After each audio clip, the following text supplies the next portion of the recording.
최순실 씨하고 한때 같은 구치소에 있었던 김기춘 전 실장의 재판 전원이요. 한 보도에 의해서 나왔는데 잠깐 귀를 의심했던 분들이 꽤 있었을 것 같아요. 김기춘 전 실장, 왕 실장으로 군림했던 이분이 재판이 늦어지면 저녁밥을 달라라고 얘기를 했다던데 이게 맞다면 참 시절무상이겠습니다. 아니 실제로 구치소는 딱 그 식사시간이 정해져 있기 때문에 그 시간 지나면 밥을 못 먹습니다. 아, 넘기면 따로 안 주시나요? 예, 따로 안 줍니다. 아, 그래요?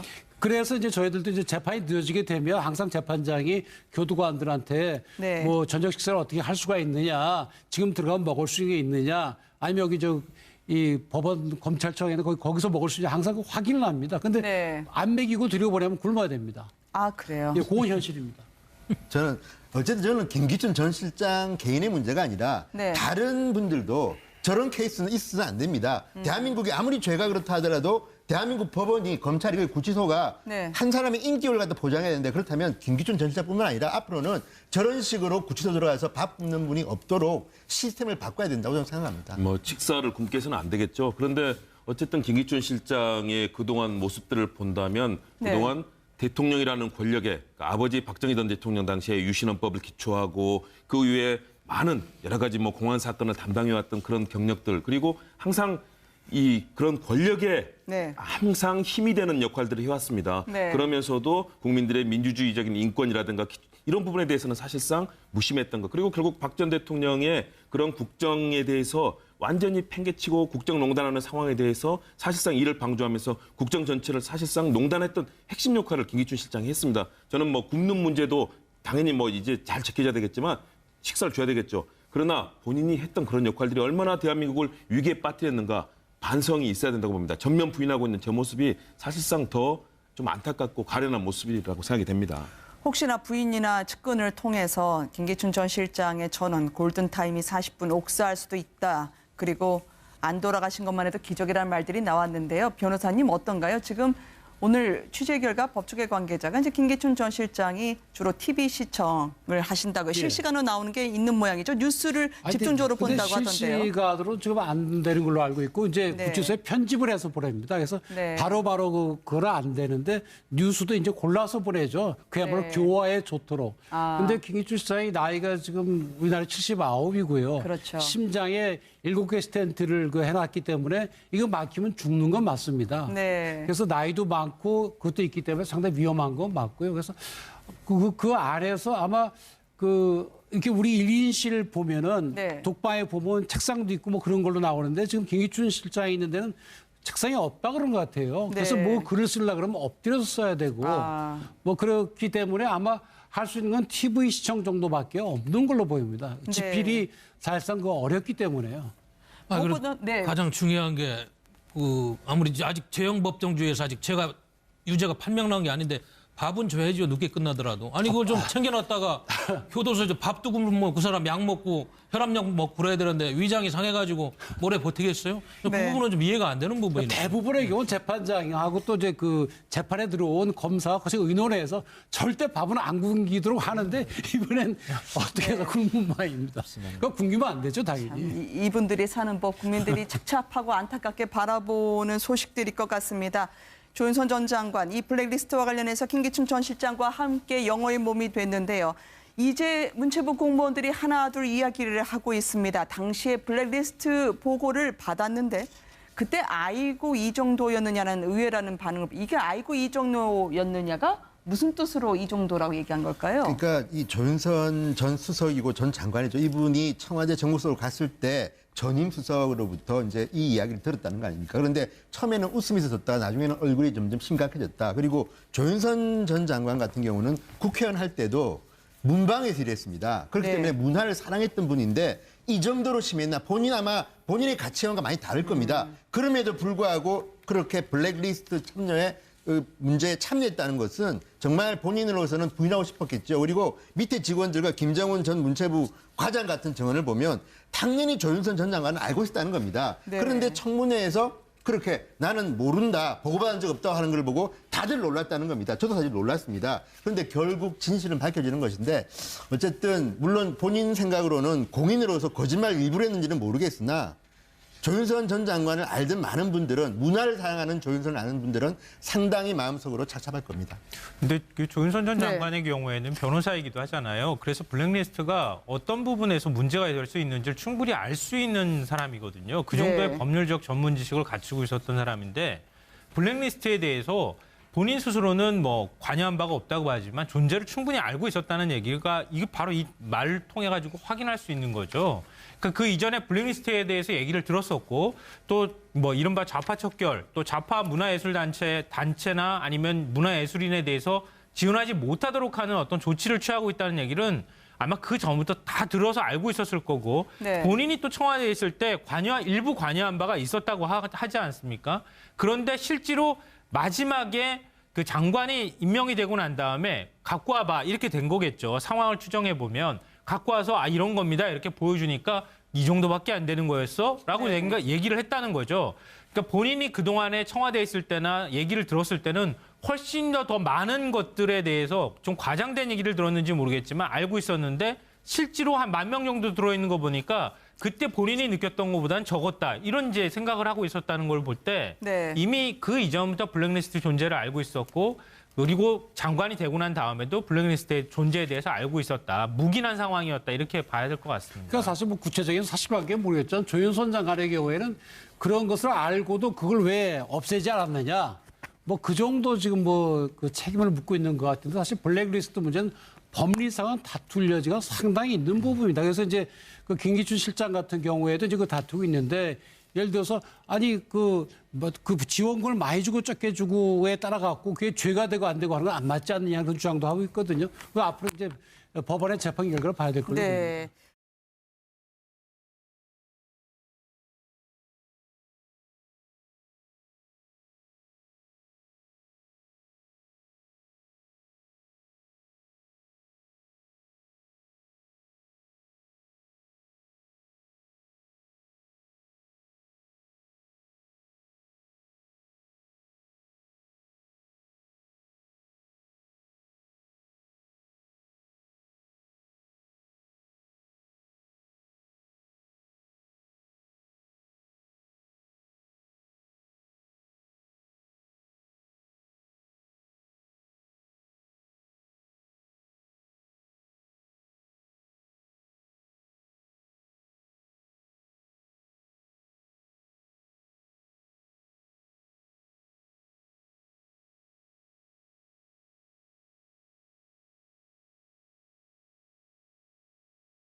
블랙리스트의 존재에 대해서 알고 있었다. 묵인한 상황이었다. 이렇게 봐야 될 것 같습니다. 그러니까 사실 뭐 구체적인 사실관계는 모르겠지만 조윤선 장관의 경우에는 그런 것을 알고도 그걸 왜 없애지 않았느냐. 뭐 그 정도 지금 뭐 그 책임을 묻고 있는 것 같은데 사실 블랙리스트 문제는 법리상은 다툴 여지가 상당히 있는 부분입니다. 그래서 이제 그 김기춘 실장 같은 경우에도 이제 그 다투고 있는데 예를 들어서 아니 그 지원금을 많이 주고 적게 주고에 따라 갖고 그게 죄가 되고 안 되고 하는 건 안 맞지 않느냐 그런 주장도 하고 있거든요. 그 앞으로 이제 법원의 재판 결과를 봐야 될 걸로 봅니다. 네.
한 적 없다고 하는 걸 보고 다들 놀랐다는 겁니다. 저도 사실 놀랐습니다. 그런데 결국 진실은 밝혀지는 것인데 어쨌든 물론 본인 생각으로는 공인으로서 거짓말 일부러 했는지는 모르겠으나 조윤선 전 장관을 알던 많은 분들은 문화를 사랑하는 조윤선을 아는 분들은 상당히 마음속으로 착잡할 겁니다.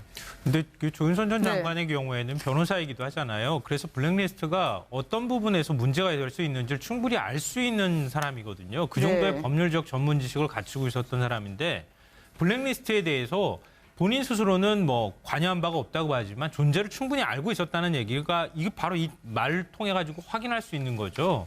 그러니까 그 이전에 블랙리스트에 대해서 얘기를 들었었고 또 뭐 이른바 좌파 척결 또 좌파 문화예술단체나 아니면 문화예술인에 대해서 지원하지 못하도록 하는 어떤 조치를 취하고 있다는 얘기는 아마 그 전부터 다 들어서 알고 있었을 거고 네. 본인이 또 청와대에 있을 때 일부 관여한 바가 있었다고 하지 않습니까?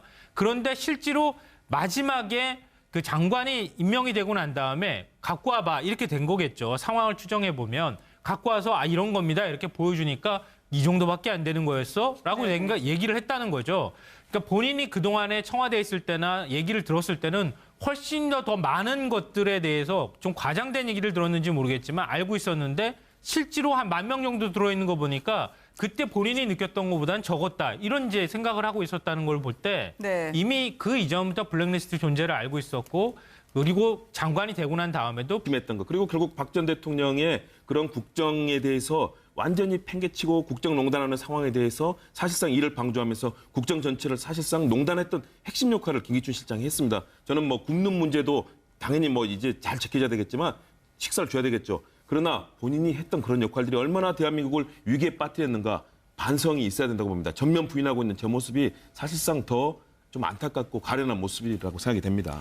혹시나 부인이나 측근을 통해서 김기춘 전 실장의 전원 골든타임이 40분 옥사할 수도 있다. 그리고 안 돌아가신 것만 해도 기적이라는 말들이 나왔는데요. 변호사님 어떤가요? 지금 오늘 취재 결과 법조계 관계자가 이제 김기춘 전 실장이 주로 TV 시청을 하신다고 실시간으로 나오는 게 있는 모양이죠. 뉴스를 집중적으로 근데 본다고 하던데요. 실시간으로 지금 안 되는 걸로 알고 있고 이제 네. 구치소에 편집을 해서 보냅니다. 그래서 네. 바로바로 그거는 안 되는데 뉴스도 이제 골라서 보내죠. 그야말로 네. 교화에 좋도록. 아. 근데 김기춘 실장이 나이가 지금 우리나라 79이고요. 그렇죠. 심장에 7개 스텐트를 해놨기 때문에 이거 막히면 죽는 건 맞습니다. 네. 그래서 나이도 많고 그것도 있기 때문에 상당히 위험한 건 맞고요. 그래서 그 아래에서 아마 이렇게 우리 1인실 보면은 네. 독방에 보면 책상도 있고 뭐 그런 걸로 나오는데 지금 김기춘 실장이 있는 데는 책상이 없다 그런 것 같아요. 그래서 네. 뭐 글을 쓰려고 그러면 엎드려서 써야 되고 아. 뭐 그렇기 때문에 아마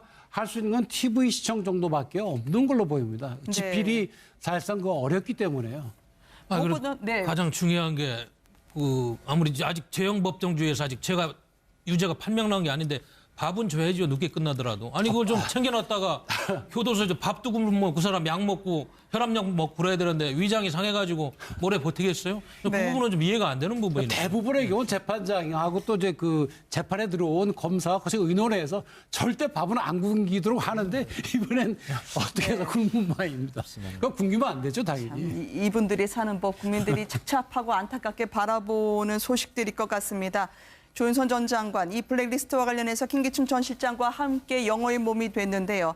이제 문체부 공무원들이 하나둘 이야기를 하고 있습니다. 당시에 블랙리스트 보고를 받았는데 그때 아이고 이 정도였느냐는 의외라는 반응을 이게 아이고 이 정도였느냐가 무슨 뜻으로 이 정도라고 얘기한 걸까요? 그러니까 이 조윤선 전 수석이고 전 장관이죠. 이분이 청와대 정무수석으로 갔을 때 전임 수석으로부터 이제 이 이야기를 들었다는 거 아닙니까? 그런데 처음에는 웃음이 있었다가 나중에는 얼굴이 점점 심각해졌다. 그리고 조윤선 전 장관 같은 경우는 국회의원 할 때도 문방에서 일했습니다. 그렇기 네. 때문에 문화를 사랑했던 분인데 이 정도로 심했나? 본인의 가치관과 많이 다를 겁니다. 그럼에도 불구하고 그렇게 블랙리스트 참여에 문제에 참여했다는 것은 정말 본인으로서는 부인하고 싶었겠죠. 그리고 밑에 직원들과 김정은 전 문체부 과장 같은 증언을 보면 당연히 조윤선 전 장관은 알고 있었다는 겁니다. 네. 그런데 청문회에서 그렇게 나는 모른다. 보고받 최순실 씨하고 한때 같은 구치소에 있었던 김기춘 전 실장의